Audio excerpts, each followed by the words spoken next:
నేను మీ ఈశ్వర్. ఈ6 న్యూస్కి స్వాగతం. వార్తల్లోని ముఖ్య అంశాలు: సుప్రీంకోర్టు తీర్పుతో ఏ క్షణంలోనైనా ఉప ఎన్నికలు రావచ్చు.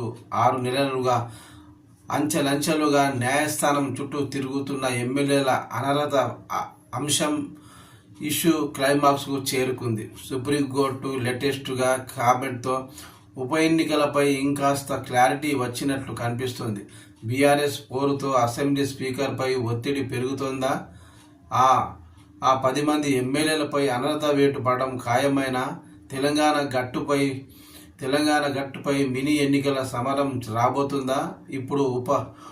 ఇప్పుడు ఉన్న పరిస్థితుల్లో ఎన్నికలు వస్తే ఫలితాలు తమకే అనుకూలమని అంచనా వేస్తున్నారట బీఆర్ఎస్ నేతలు. అందుకే బై పోల్స్కు సై అంటున్నారు. గతంలో ఉప ఎన్నికలు వచ్చినప్పుడు తాము గెలిచిన సందర్భాలను గుర్తు చేస్తున్నారు. ప్రస్తుత రాజకీయ పరిస్థితులు, ప్రభుత్వ స్కీముల అమలుపై ప్రతి జిల్లాలో ఉన్న వ్యతిరేకత తమకు కలిసి వస్తుందని బీఆర్ఎస్ లెక్కలు వేసుకుంటోంది. కాంగ్రెస్ మాత్రం బైపోల్స్ ఎందుకు వస్తాయంటోంది. అయితే లీగల్ నోటీసుల అంశంతో పాటు స్పీకర్కు ఉన్న అధికారాలను బేస్ చేసుకొని ఉప ఎన్నికలు రావని రేవంత్ సర్కార్ ధీమాగా ఉన్నట్లు తెలుస్తుంది. ఫిరాయింపుల ఎమ్మెల్యేలపై పలు సందర్భాల్లో సుప్రీంకోర్టు ఇచ్చిన తీర్పులను పరిశీలించాక కాంగ్రెస్ పెద్దలు బై ఎలక్షన్స్ అన్న ముచ్చటే ఉండదని భావిస్తున్నారట.